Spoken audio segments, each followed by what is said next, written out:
Begin? Yeah. Okay. Knowledge and hard work together opens the door to opportunity, achievement, success, and wealth.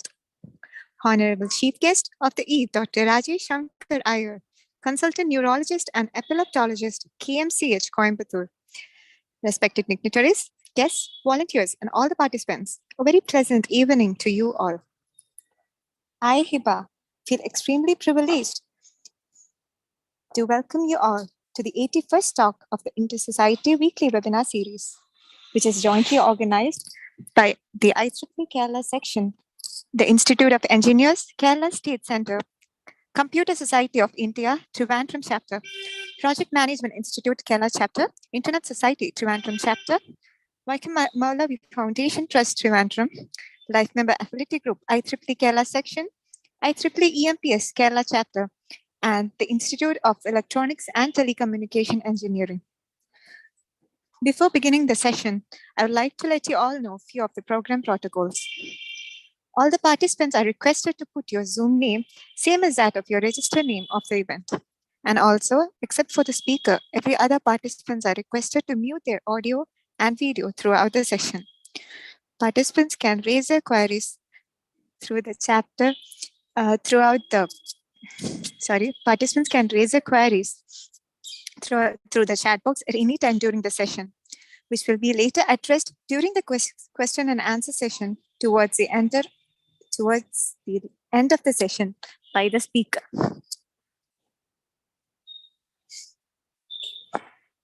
Kindly fill in the feedback form, which will be provided at the end of the webinar. And those who require the certificate of the participation may mention it in the feedback form. Now, moving on, I would like to call on Ms. Adulya, student representative of EMPS, for welcoming the gathering. Ladies and gentlemen, greetings to one and all. Myself, Atulya Ullas P from IEEE EMPS Kerala Chapter, is assigned with the task of welcoming all of you who have joined with us for today's talk. It gives me tremendous contentment to be presenting the welcome speech amongst the most esteemed personalities. I extend a warm welcome to all at the 81st talk of Inter-Society Weekly Webinar Series. This great venture, initiated by Inter-Society, has been successfully coordinated throughout the past 80 talks and is really good going with enormous speakers. Today's talk is not an exception. So today, I find immense pleasure in introducing our speaker, Dr. Rajesh Shankar Iyer, Consultant Neurologist and Epileptologist, KMCH Hospital, KMCH Coimbatore. He will be sharing with us his insights on the curious case of AI and healthcare, a boon or an affliction, a neurologist's perspective. On behalf of all the attendees present here, with utmost honor and privilege, I welcome Dr. Rajesh Shankar Iyer, sir, to the 81st talk of Inter-Society Weekly Webinar Series. Welcome you, sir. For introducing our esteemed speaker, we have with us our IEEE EMPS student volunteer, Amina Muhammad. Welcome, Amina, to this session. To deliver the vote of thanks, we have with us Sherin from IEEE. Welcome, Sherin, to the event. I am very delighted to welcome the chair of Inter-Society, Harindra Lal, sir, to the evening. Welcome you, sir. Let me also welcome the host of this talk, Ms. Hiba Muhammad Shanawaz. Welcome, Hiba. I would like to welcome all our event organizers and the office bearers to this session. Before we begin the seminar, I would like to express my heartfelt gratitude to all of you who sincerely committed to this event to make it a success. This event would have been impossible without the support of each and everyone present here. So let me welcome all the attendees who are waiting for the session. Let me welcome all of you once again to the 81st talk of Inter-Society Weekly Webinar Series. Thank you. Thank you, Atulya. Now, I would like to invite Ms. Amina of EMPS to introduce our respected speaker. Hope I'm audible. A warm good evening to one and all present in this virtual gathering. I, Amina, deem it is my privilege to introduce our illustrious speaker, Dr. Rajesh Shankar Iyer. Dr. Rajesh Shankar Iyer is a leading neurologist and epileptologist at Kovai Medical Center and Hospital in PNG Hospitals in Coimbatore, Tamil Nadu. He has over 25 years of experience in the field of medicine and has special expertise in the fields of epilepsy and sleep medicine. He did his MBBS from TD Medical College, Alappuzha, and did his MD in General Medicine from Madurai Medical College.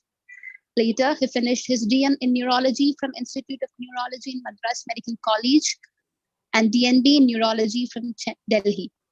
He also did fellowship in epilepsy and EEG from Sri Chitratirunal Institute, Trivandrum.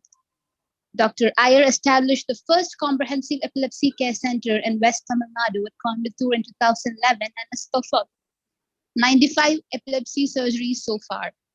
He has more than 40 publications in national and international journals to his credit. He got an award for Best Paper on Epilepsy at the annual conference of Indian Academy of Neurology at Cochin in 2009, and is also the recipient of Best Poster Award at the 12th European Congress on Epileptology. Over the years, he has studied the field of neurology and has now become excellent when it comes to treating his patients. Dr. Iyer is dedicated to providing his patients with the best possible neurological treatment and is committed to delivering world-class neurological care. It is my pleasure and privilege to welcome you to the 81st talk series of the Inter-Society Weekly Webinar Series. Once again, wholehearted welcome, sir. Thank you, Amina. Now, without further delay, I once again welcome Dr. Rajesh Shankar Iyer to begin with the session. Over to you, sir. Thank you, Amina, for that introduction. Am I audible now? Am I audible? Yes, sir, you're audible. I'll share the screen now.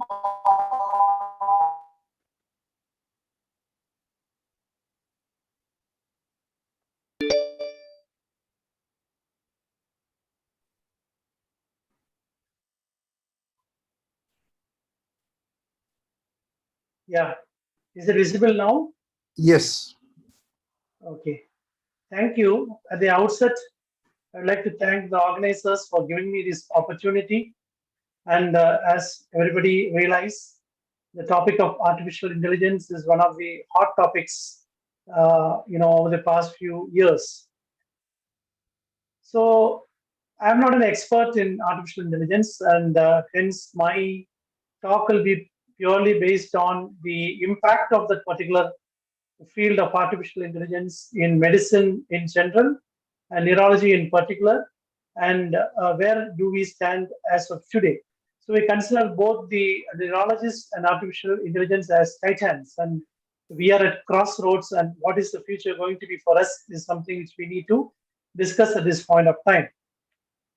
So I'll just start off my presentation with a small story. The story is that you can see something at the top, which is a robotic, the floor mopper or something which cleans the floor. And this came in, and my servant lost her job. That's a short story. And you can see what's happening in that cartoon below. I mean, is it time for all the robots to come in and send us out of our work? That's one of the major questions which is coming in nowadays because of the amount of intelligence of this artificial intelligence in various specialties. And are we losing the jobs? And of course, this has been happening in many fields. And because of the intrusion of this, artificial intelligence in the field of medicine, some amount of changes are also happening. So artificial intelligence is not something new. It has been there way back in the early 80s, and we have seen fictions, various movies on artificial intelligence. And day in and day out, when we Google, that itself is an example of our dependence on artificial intelligence to get various information. So far, we have been accepting the artificial intelligence intrusion into our various fields of life. But when it happens in the field of healthcare, where are we today? Are we ready to accept it in total? Are we safe in embracing artificial intelligence?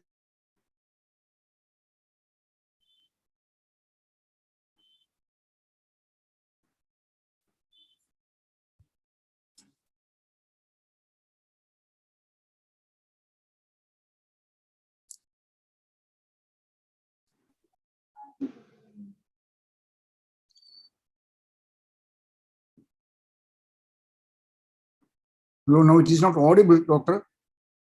Dr. Rajesh? Dr. Rajesh, this is not audible. Can you hear me?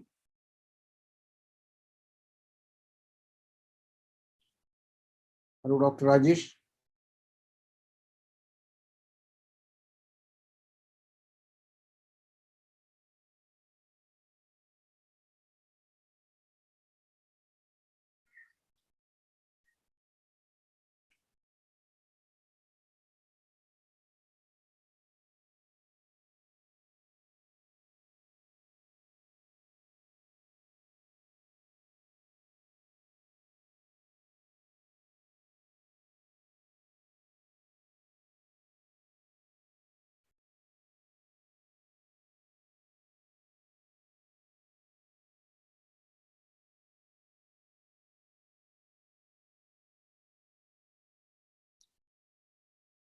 Hello?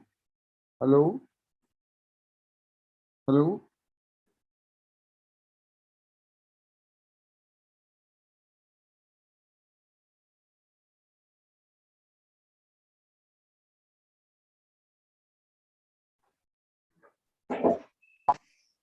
Hello, sir. Hello. Am I back now? Yeah, okay.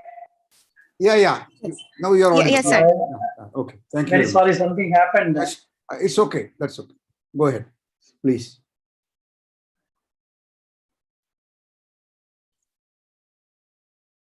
One second, let me.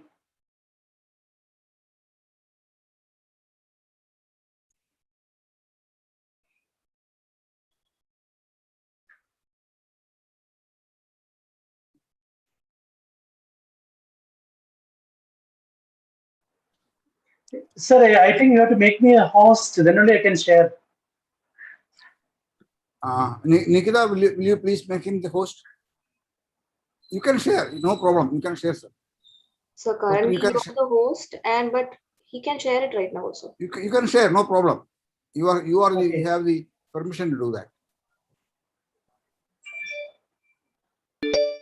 Yeah, that's fine. Now it's coming. Yeah. Is it visible? Yeah, very much. Thank you very much. So I think I was not audible from the beginning, no? No, we have seen the robots removing the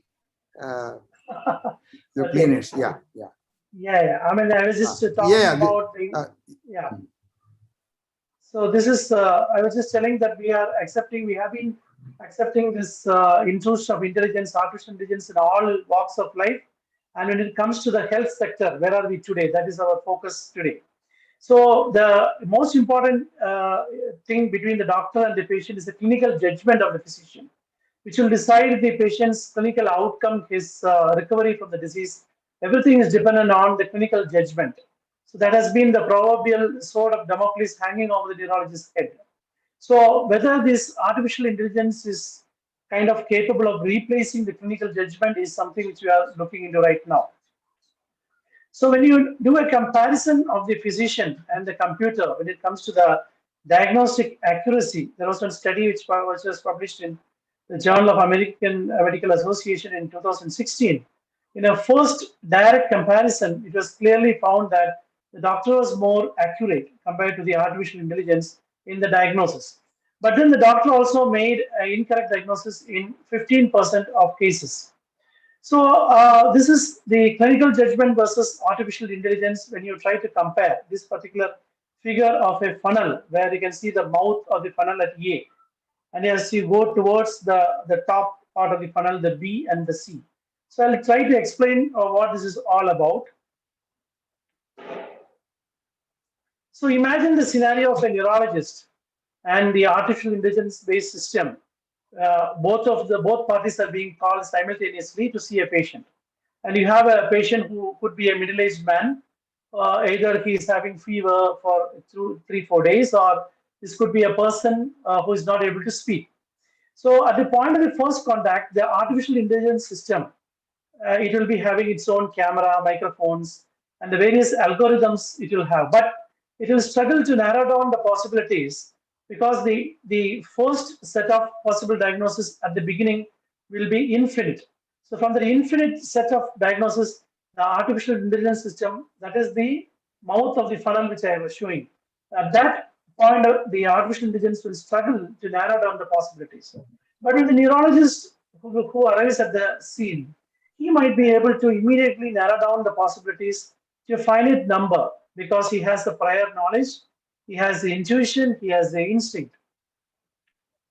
So as more information become available by the way of leading questions, which we ask to the patient, and we ask for investigations, we look at the results, then the possibilities get narrowed down, it become fewer and fewer. And then a structure will emerge, and we will talk about what's called the differential diagnosis. For example, when somebody comes with a fever, if you don't know what exactly the cause of the fever, will say the most likely possibility. That's called the differential diagnosis, which might include 2 or 3. For example, this patient could be having malaria. That is my first possibility. Second is the typhoid. Third could be COVID-19. Like that, we have narrowed down to 3 possibilities for as the cause of fever for this particular patient. So the efficacy of the artificial intelligence system, it will be found wanting to begin with because of the wide possibilities, and it will struggle to come to any reasonable conclusion with a reasonable degree of accuracy. But the efficiency of the artificial intelligence system will progressively improve as you move down the funnel from its wide end towards the tip. We found that the efficacy of the artificial intelligence system will become better and better, and it might even surpass the human reasoning. That is something which we are looking into. Can we use the artificial intelligence system to surpass the human reasoning? That's something I'll talk about later. So as more and more information is successfully fed into the system, the artificial intelligence becomes a better diagnostician, could become a better diagnostician than the human being who is a doctor there. So the clinical scenario cited above can be depicted in the form of a funnel, as I showed in the previous slide. It is a wide diameter representing the reasoning process before the point of the first contact A, and the narrow in the C is the conclusion. So the B in between will be the shrunk part of the funnel, where we have narrowed down the various possibilities as we acquire more and more information. So to understand, I'll again show the picture. As you can see, the wide end of the funnel, where we have not much idea about what exactly is happening. And as we do further investigations, we understand the problem better, and we reach the point B where we narrow down the possibilities, and at the point C we have the final answer. So at the point A, the human being is going to be superior to artificial intelligence. But as you move towards the point B, the artificial intelligence system will be acting very fast, and it might reach C faster than human beings. That's the whole concept which I'm going to tell, that as we have more and more, as we narrow down our possibilities, and at one point of time, the artificial intelligence gains space and will be overhauling or will be working faster than the human beings, and it might reach the point C faster than the human beings. So from A to B, the humans might move faster, but from B to C, artificial intelligence will be moving forward faster. So the core knowledge of internal medicine involves, as you know, about 2 million facts, or the data points are more than 2 million. So any artificial intelligence system has to go through at least 2 million facts at the wide end of the funnel, which I showed, before moving forward and reach the point B. So the amount of data which you have to go through is a minimum 2 million. So at the wide end of the funnel, the totality of the world must be encountered with the huge amount of data, which is not possible with the computer logic of you say either true or false, and things will be much more than what you can depict by just saying true or false. So this is one of the most important limiting factors which you should understand of all the AI systems. So the seasoned neurologist, as I mentioned, will quickly move from the world of the facts at point A towards the zone at point B. So the artificial intelligence may, however, be able to outperform the neurologist in moving from point B to point C. That's the conclusion or final diagnosis, due to the limited data points to start with and powerful algorithms with blazing computing speeds. As I mentioned, from B to C, the artificial intelligence is likely to work better. So this is something which the engineer friends will be knowing much better. Anyway, I'm trying to tell some points about the types of artificial intelligence. the rule-based expert system versus the machine learning model. So rule-based expert algorithms is something akin to the Google map, where we say that we want to start from one place and reach the other place, and it will show the various options of reaching that particular the destination. So the rule-based systems like the Google map, they are just based on the pre-fed data, what data you are feeding them, and it tends to work in the manner which can be compared to an undergraduate student who is just entered the field of medicine and who is trying to understand medicine. And the undergraduate student try to apply it to new patients and will be struggling to apply it. So it is mainly dependent on static data. For example, we get in the New England Journal of Medicine something called the clinical pathological conferences, and the whole detail of the patients will be given. And we'll be asked to narrow down the possibilities based on the given data. So there, the pattern recognition, and we have to select one key finding in the historical data. That is the most important step for us to generate a differential diagnosis. So that is the one which I mentioned. As you saw, the rule-based expert system.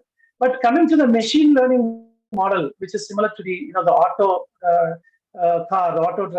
auto driving car system. So it approaches clinical problems similar to a doctor and not the undergraduate student which I mentioned before, who is progressing through the residency by learning rules and patterns from every new patient seen.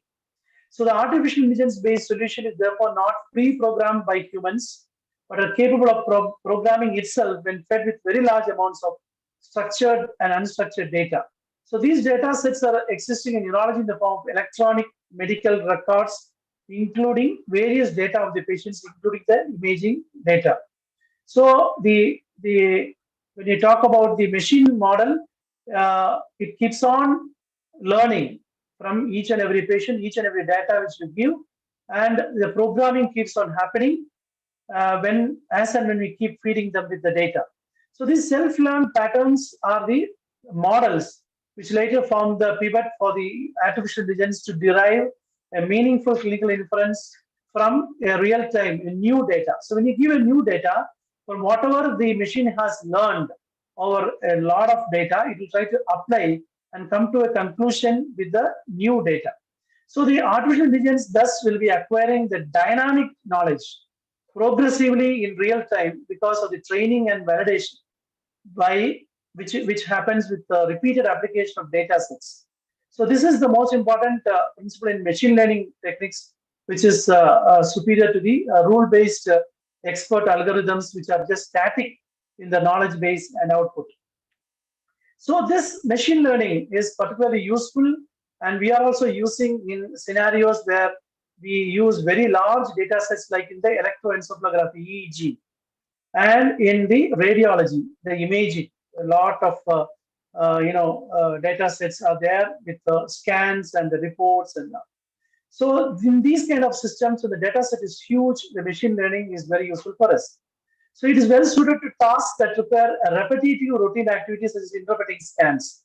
So on a given day in a busy hospital, some 100 scans will be reported every day. And if you use a trained algorithm from the artificial intelligence, it might the algorithm might acquire enough process to even outperform the human clinical reasoning skills. So the potential of this particular phenomenon is something which is being exploited for the benefit of the patients as well as for the physicians in the field of neurology in particular. And this potential is profound.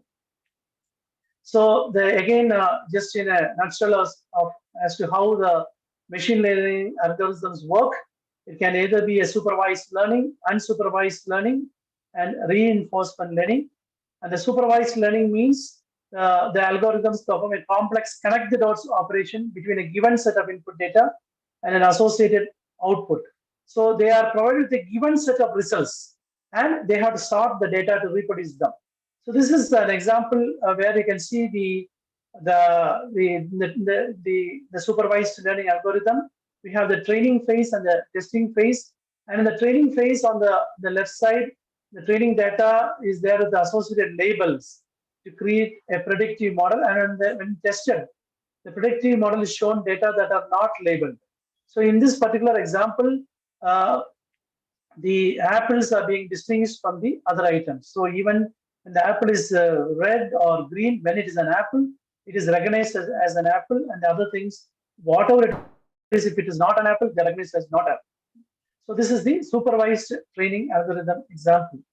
So the unsupervised learning means there is a process input information to identify the patterns and associations between the variables, and the output will be is a grouping or summary of the input data rather than a targeted one. So whereas in the supervised, there's a kind of a fixed output. Here, it is not a targeted outcome.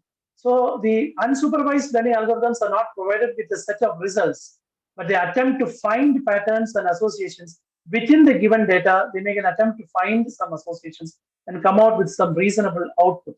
So this is an example where the unlabeled input data are processed by the algorithm to see what patterns it identifies. For example, in this case, it can be trained to identify a red fruit. The red fruit can be an apple or it can be a tomato. So the only thing here is they are trained to identify whatever is red.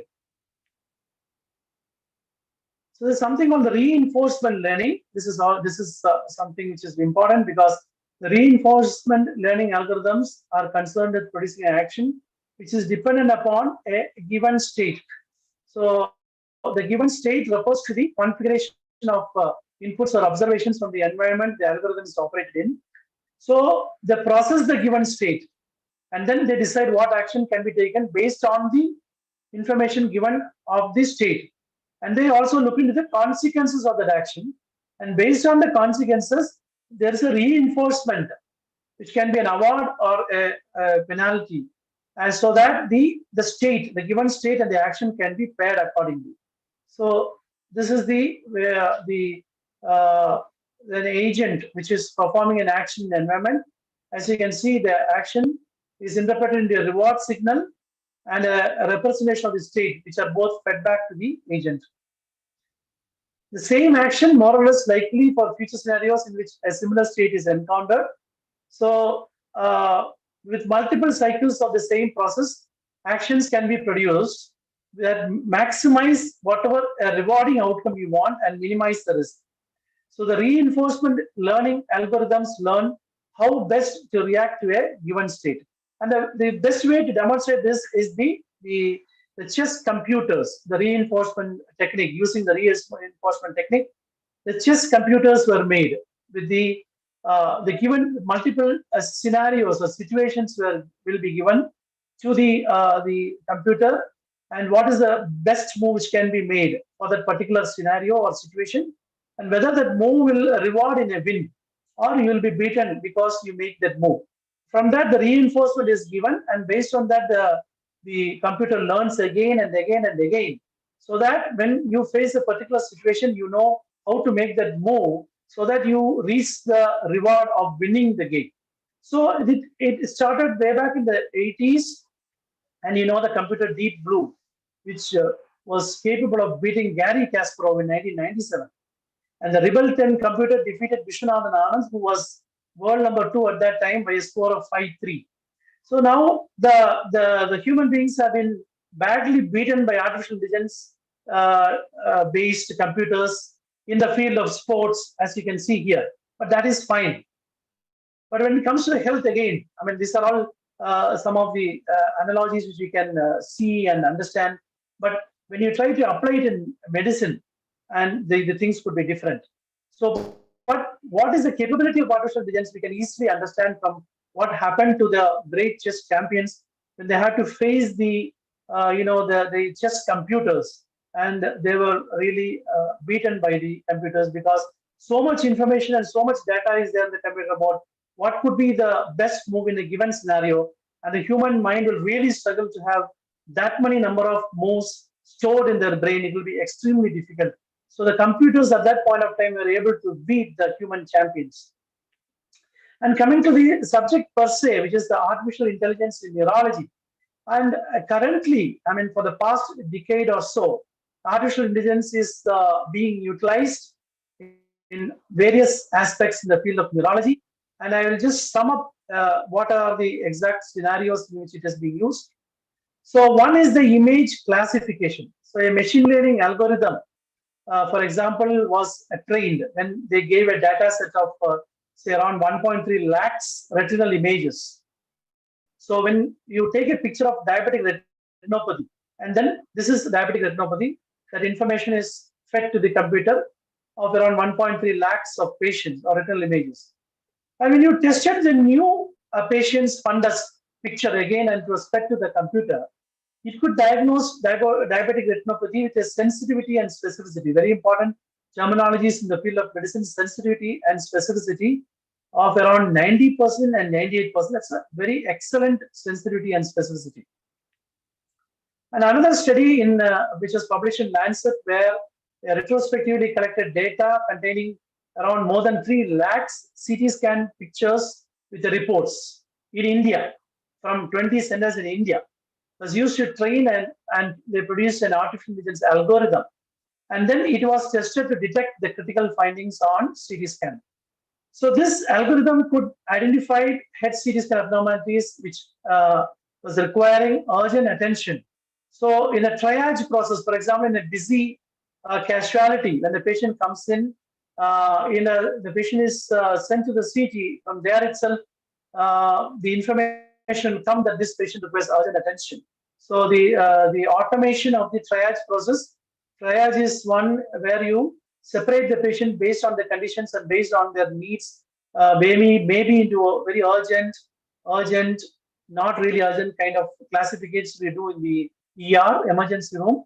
But these computers are able to, probably, triage automatically without the help of the doctors. So this semi-supervised learning algorithm to predict conversion of mild cognitive impairment to Alzheimer's dementia. So this is something which is a bit scary actually. When you have some kind of a memory disturbance, which we call it as a mild cognitive impairment, some of these patients who have some minimal memory loss can progress to Alzheimer's disease in the next 2 or 3 years. So when you use MR scans of people with mild cognitive impairment, this computer learning algorithm achieved around 89% sensitivity and 52% specificity in predicting the progression to Alzheimer's based on the images taken between 1 and 3 years before clinical diagnosis. That is, before you make a diagnosis of Alzheimer's disease, when the MRI scan is seen, which was taken 1 year before and even 3 years before, and looking at that itself, 3 years before itself, I mean, the scan which was done 3 years before, looking at those scans itself, we have an algorithm where we can say that you are going for Alzheimer's. It's a bit scary, like somebody who might be looking good and you tell that in 3 years or in 2 years down the line, you become a full-fledged Alzheimer's. But when we use that algorithm, the MR algorithm, which was able to predict that which patients are going to really become demented in the next 1 or 2 years. So the machine learning has the potential to displace the work of radiologists, as neuroimaging converted to digitized image data sets when fed into these algorithms will soon deliver an accuracy which is better than the trained human eye. So the one group of doctors who are facing the heat right now is the radiologists. So the question is, will artificial intelligence replace radiologists? So that's why many of the radiologists are now in a hurry to go into what's called the interventional scenario from routine diagnostic scenario. Many of them are taking up interventional radiology. So will artificial intelligence replace radiologists? I mean, the threat looks really real as of today. So the machine learning will drive changes in healthcare within a few years, specifically in medical disciplines that require more accurate prognostic models like oncology and those based on pattern recognition like radiology and pathology. So oncology, radiology, and pathology are the ones which are, because in radiology we have repeatedly scenarios where we repeatedly read the scans, and pathology where we have repeatedly reading the slides. These are the scenarios where the machines can come in and replace the human beings or help the human beings and try to reach diagnosis faster. So after the image section, I'll tell you about the electrophysiology interpretation, especially with regard to the something which I am involved in, that's EEG. So that is one area where it's a data heavy area. For example, we will be admitting patients with repeated fits into our radiology room, and the recording will go on for 2 days, 3 days, 4 days, like 5 days, etc. So somebody who underwent the radiology for 5 to 7 days will have a huge data for us to sit and read. So imagine how much time it will take for us to go through the data of a 5 days data, 5 into 24, 120 hours data. It will be extremely difficult. So various work has happened in this field to develop algorithms to detect the seizure. That means when the EEG changes, when the fits happens, the machine will pick up that the seizure is happening, and it can mark it in the EEG itself that the seizure happened. So we can go and look at only those marked areas to see the seizures instead of scrutinizing the entire data, which is going to take days or even hours for us to sit and see. So this is, as I told you, this EEG recording is one area where the data is very heavy. And this is one scenario where this artificial intelligence is going to help us, and it is helping us as of today. So there is evidence that a combination of multiple deep learning algorithms could be used to analyze the EEG traces and identify a signature, which will tell us that the brain is going to seize in the next 1 hour. So again, these are the things which are probably, I would say, that already this has been done, and we have machines which can be fit into the skull, which can detect that the seizure is coming and give a shock to the brain and stop it from happening. And this all, I will say, it's the outputs of the artificial intelligence system. So this could have important implications for identifying and mitigating a seizure before it produces symptoms.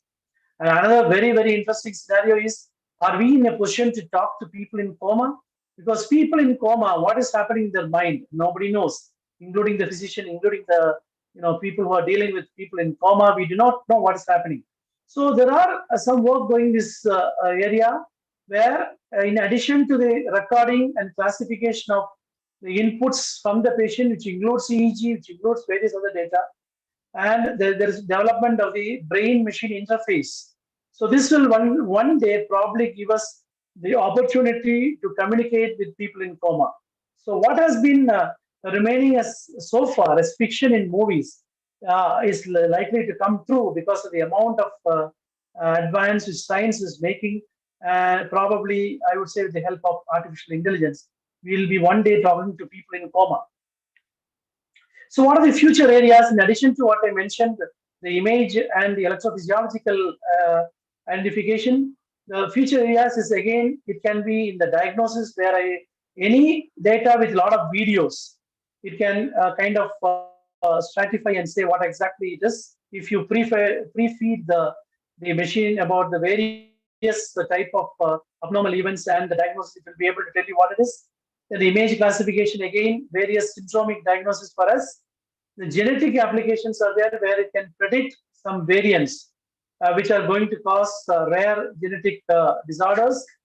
And also, it can help us in predicting the complex disorders. Complex polygenic means it's not based on one single gene. Various factors could be there in the occurrence of Parkinson's disease. So all the factors can be analyzed, and we might be able to predict that this particular person might develop Parkinson's in future. It may not be a good thing for us to know, but those kind of things might become available in future.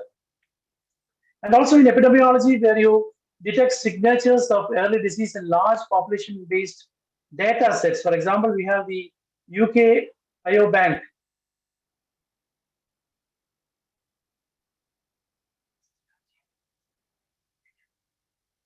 And also in the management, wherein we can predict the response to therapeutics. So to date, the development of machine learning algorithms has mainly focused on training them to reproduce diagnoses that are made by humans. If they are to achieve a performance surpassing that of humans, the data used to train algorithms would have to change. And as I was talking in the beginning, the suprahuman performance could be one day achieved, because especially if the inputs which we give to an algorithm are paired to an output that we cannot predict. For example, if we try to match a CT image to a biopsy result, we might be in for some interesting findings where the machines might be telling us something which we never imagined. So that's a suprahuman performance would sometimes be achievable in future, and people are working on that.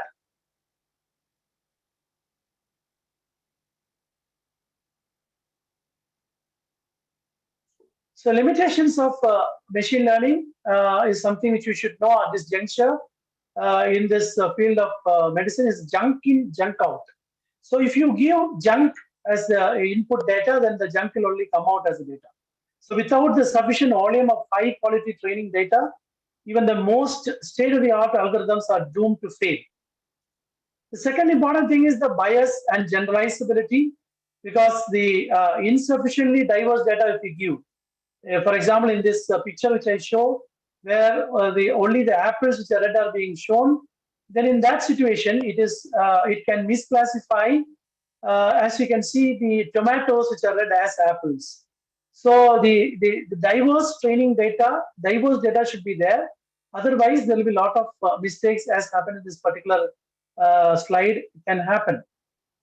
So a model which you developed in an emergency department may not have the same performance characteristics in an outpatient clinic. And another one is the bank, UK Biobank, for example, may not represent the sampling population, and it may be overrepresented by the whites and more the socioeconomically advanced groups. So there could be some bias in the data, or the various banks which we have. There could be a bias there. So you have to be very careful when you try to generalize those findings into the general population. Then the performance versus safety. So compare two scenarios where the human eye or the doctor is having a 96% accuracy, whereas the artificial intelligence is having 99% accuracy. So you'll go behind the 99% accuracy. But what if the 1% incorrect, the inaccuracy in the algorithm is a fatal one?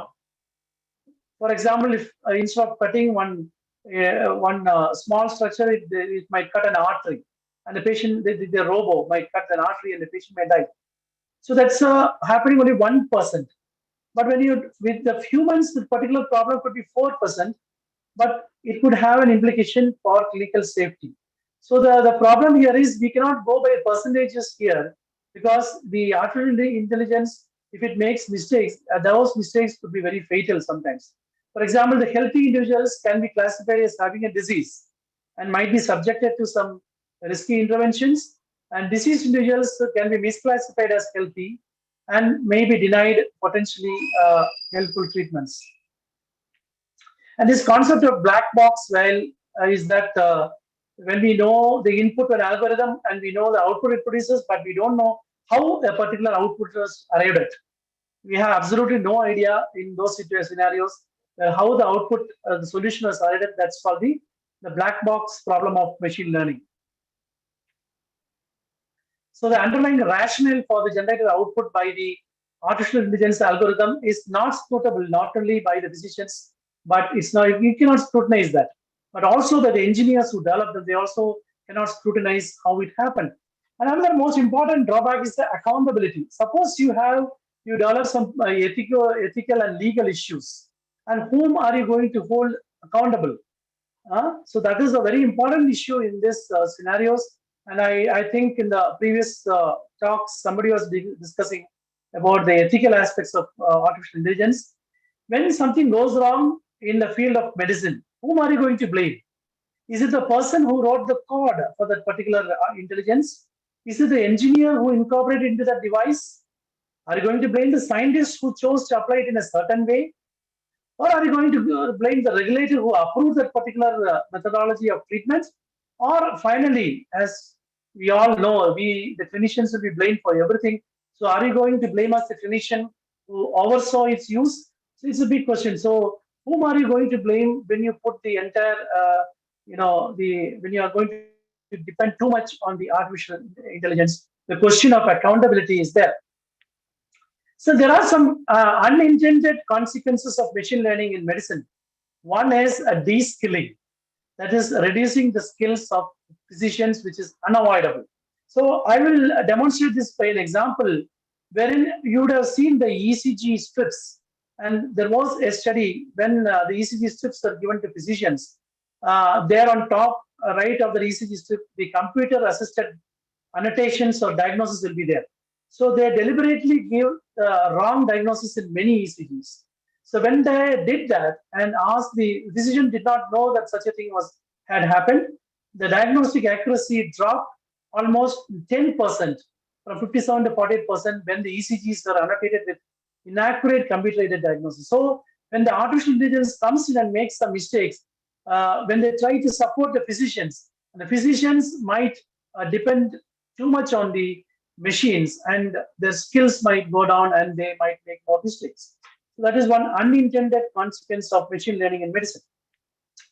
And you might focus too much on the text, and the context might be lost. So when we deal with patients, it's not only some tests, or it's not an object which is sitting in front of us. It's a human being in flesh and blood which is sitting in front. So we might have an additional element of psychological issues. We might have an element of social issues and social responsibilities, and various other problems. We might be somebody who is related to somebody, who might be having some organizational issues. And one needs to look into all these aspects before we make a diagnosis and a treatment. And the machine is likely to fail in these scenarios where it is called for to make a diagnosis or a treatment for the patient. So there will be too much focus on the text, and the context in which the patient is appearing in front of you might be lost. And there is something called the intrinsic uncertainty in medicine. That means the medical observations and interpretations that are the input to the machine, that uncertainty, when you give an input to the machine, the intrinsic uncertainty is not usually considered.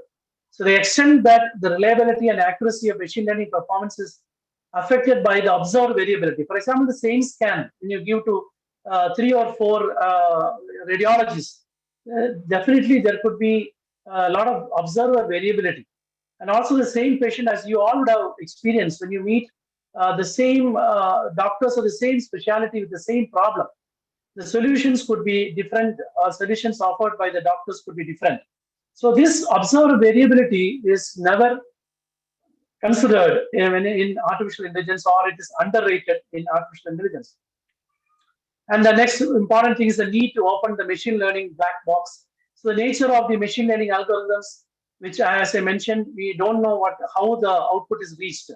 So the black box models, the rationale for the output is generated is inscrutable by the physicians as well as by the engineers who develop them.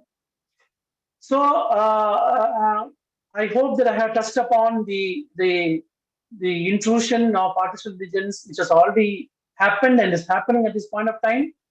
And we have been asked to pass our judgment, whether this intrusion is a boon, or is it a kind of an intrusion which causes a lot of confusion, and is it some kind of an intrusion which is going to kind of affect the doctor-patient relationship?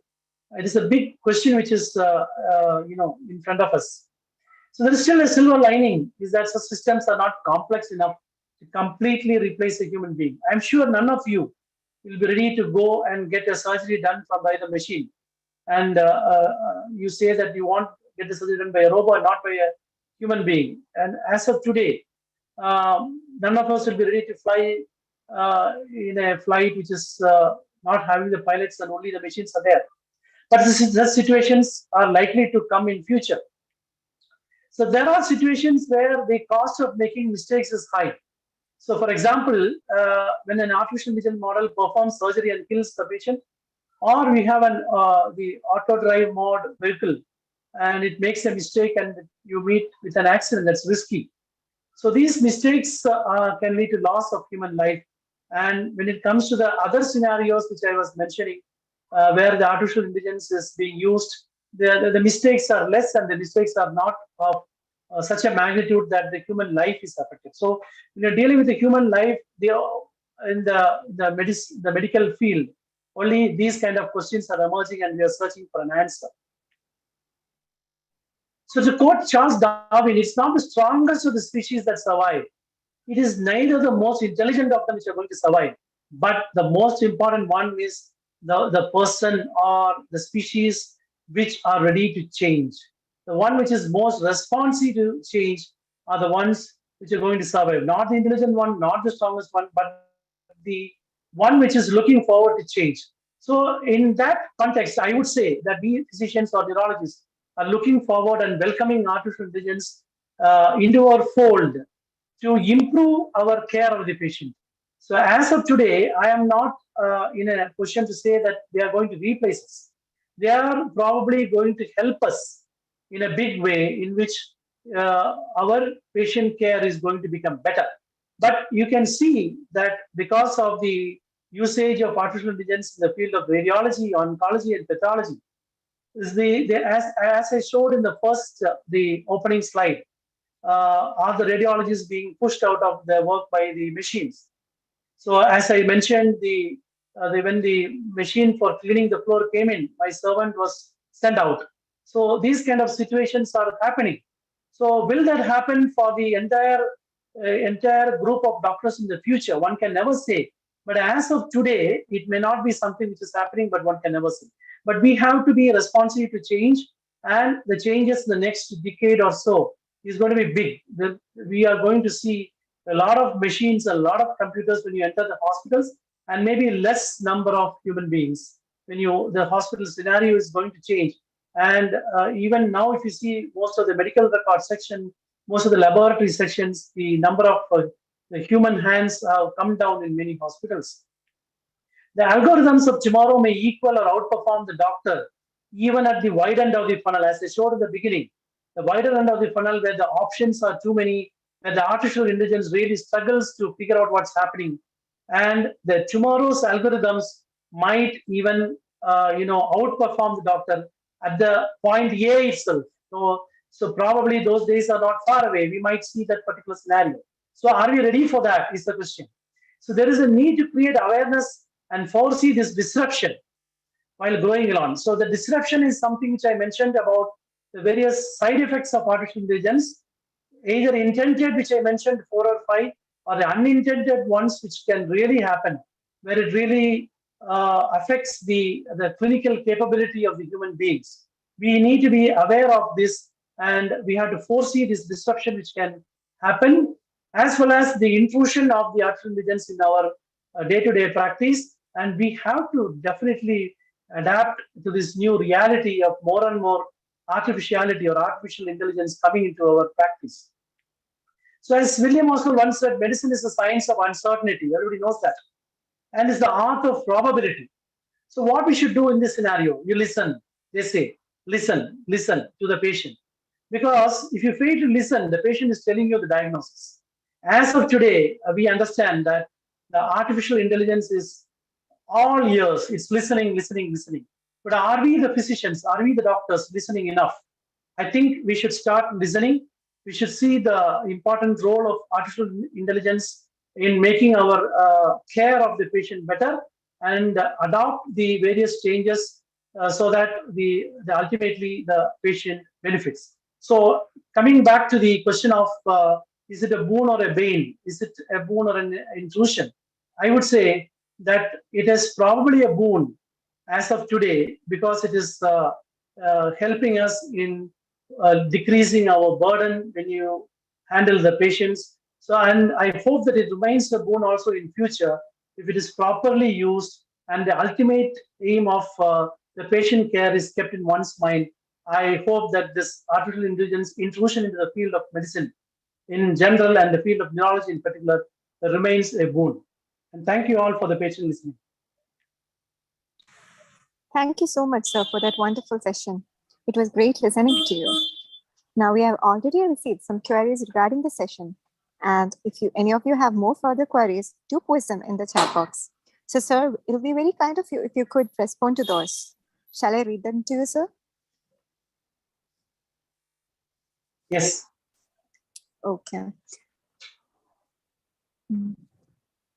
Is there any permanent solution to stop fourth seizure happening to human brain?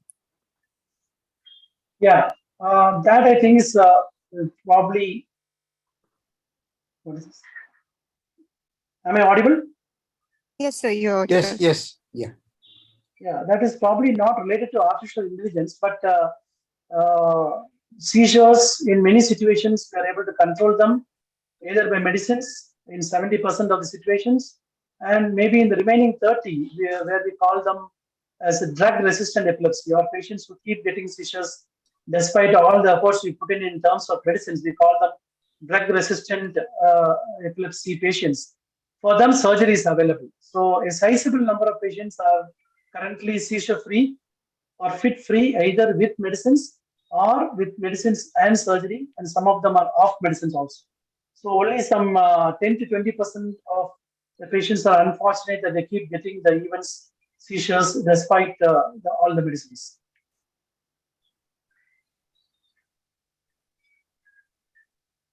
Okay, sir. Moving on to the next question. In industry and electrical substations, we use programmable logic controller integrating small controls, and it is so advanced that substations are mostly You're not automated. audible. You're not That an audible. operator can get an alarm in his office. There is a hazard developing into inventions in the future. You're not audible. Can you summarize the question for me? Hello, am I audible, sir? Yeah, tell me. Okay. So Just next summarize it. question is, in industry. Oh, okay. Yeah. Will telemedicine be working on in future inventions by observing a patient from far distance? That's Yeah, I mean, see, without proper examination of the patient and observing the patient, see, in neurology, there are some disorders where as the patient walks into the room, you might be able to make a diagnosis, for example, of Parkinson's disease. But probably that is not our ultimate aim. We have to see the patient in toto, and you have to look into the way, that's the wide end of the funnel I was talking about. Unless you make it very clear examination and pick up all the findings, you will not know what exactly are the problems. It may not be a single problem. A patient with Parkinson's disease may have anemia. A patient with Parkinson's disease who walks in and you make a diagnosis of Parkinson's, you may not be treating him immediately for Parkinson's because you'll have diabetes. You'll have a urinary infection for which you would have come in. You might not have come in for the Parkinson's disease. That's why I'm telling you that the possibilities at the wide end of the funnel is too much for any machine to kind of reproduce it. So it's not probably the right method of making diagnosis by seeing patient at a distance. Okay, sir. Our next query is based on increasing usage of artificial intelligence in the medical field, what is the change brought into medical education to better leverage in the... I mean, the audibility is dropping. Can I answer it like it's artificial intelligence in medical education? Hello? Am I audible? Yes, you're audible. So I take that question as probable artificial intelligence in medical education. Technological advantage. Is there any move by DME to upskill the medical fraternity, statistics, etc.? Yeah, I don't think in the current medical teaching syllabus we have much about this the science part of it. So we have been reaping the benefits of the hard work put in by the engineers and scientists. But for example, the questions are raised by the physicians because we reach a situation where we need something to pick up some, for example, when you take the radiological scans for an acute stroke, a stroke which happens within the first 1 hour, 2 hours, how to identify it. The CT scan will not show anything. So when that question was raised, one particular mode in the MRI called the diffusion weighted was invented by the scientists or the engineers, which helped us in picking up the stroke at the earliest part. Like we interact with the scientists to and raise our requirements so that they come out with new technologies. So how it is being done and the technological part of it, as my understanding is that it's not at all incorporated in our current medicine syllabus.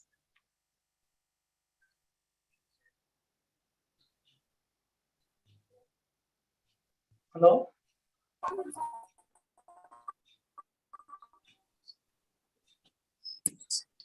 Hello, sir. The next query is,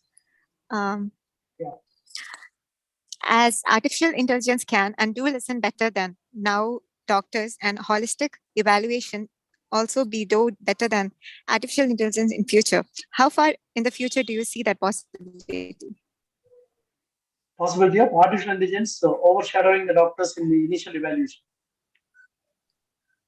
Yes, sir. So the possibility as of now, I feel, is that when you look into the patient, there are two ways of analyzing them initially when they come to meet you. One will be the clinical evaluation, the other one will be the investigation evaluation. So the investigations can be either blood, urine, then the scans and all. So these things could be easily interpreted by the artificial intelligence. But when you consider the clinical evaluation, as of now, I don't foresee the robo welcoming the patient and doing an examination, or robo sitting in the OPD room and seeing the patient. That scenario looks a bit far off.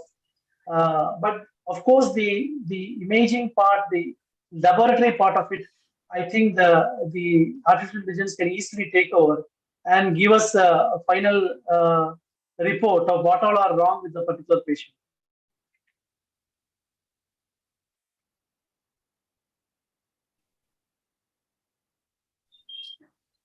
Okay, sir. Our last query is there any portable artificial intelligence-based device available in the market for self-diagnosing gradual memory loss?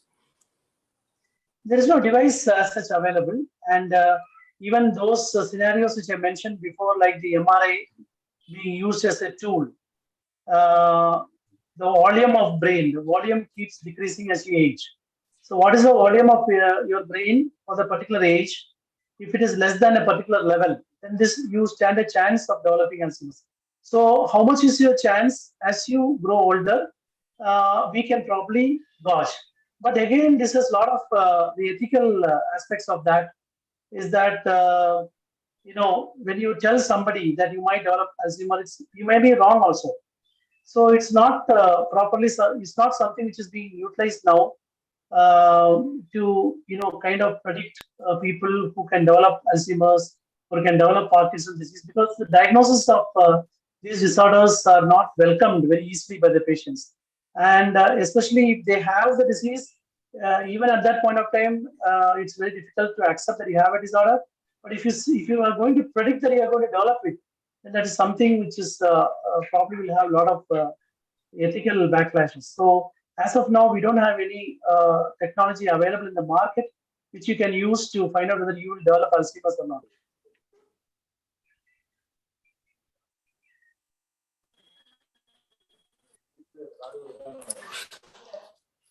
Thank you so much, sir, for sharing all the queries out there. Now, Jacob, EMPS member, to deliver the word of thanks. Good evening, all. Am I audible? Yes, go ahead. Okay. It's my privilege to have been asked to deliver the vote of thanks on this occasion. Now, on behalf of IEEE Kerala Section and Inter-Society Weekly Webinar Series, I extend a very hearty thanks to the Honorable Speaker of the Day, Dr. Rajesh Shankar Iyer, who gave an excellent session about AI role in healthcare. Now, let me extend my gratitude towards Mr. A.G. Harindralal, who plays a key role in making IWWS talks a successful till the date. I would also like to thank Ms. Hiba Mohammad Shanawaz for being the moderator, and also Ms. Atulya and Ms. Amina Mohammed for the great participation for the session. Also, I express my gratitude toward Ms. Nikita Sajid for active volunteering in the smooth conduction of the program. Last but not the least, I would like to thank dear delegates and participants without whom the program would have been incomplete, and for your kind listening and patience throughout the session and sharing your views and opinions and making the session a success. Once again, thank you. Thank you, everyone.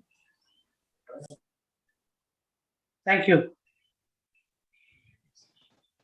Thank you. Thank you all. Thank you, sir. Now, as our schedule, we have today's session successfully. Thank you, sir. Thank you all. I would like to announce the next section in our Thank you, sir. It's November. We will have Hello. a 80-second talk at advanced systems starting from 6 p.m. to 7 p.m. Hello.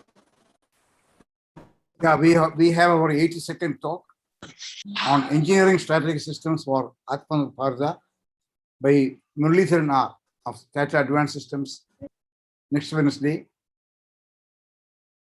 Sorry, the date is wrong. The date is wrong. Yeah, the date is wrong. It is, I think, the 2nd November. 3rd November. 3rd November. Sorry for that. 3rd November. And all are requested to attend, please. Thank you very much. Dr. Rajesh, thank you very much for your great presentation. A lot of information were given. Thank you for a very valuable presentation. Thank you very much. Thank you.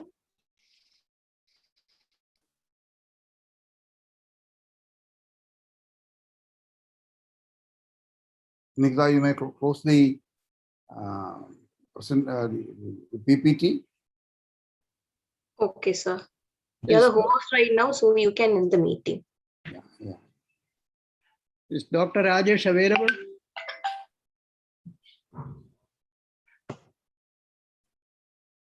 I think he left.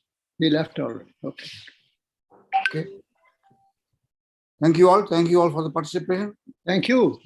Yeah. Hoping to see you next week. Okay. Thank you very much. Have a great day. Okay. Nikita, you may close the session.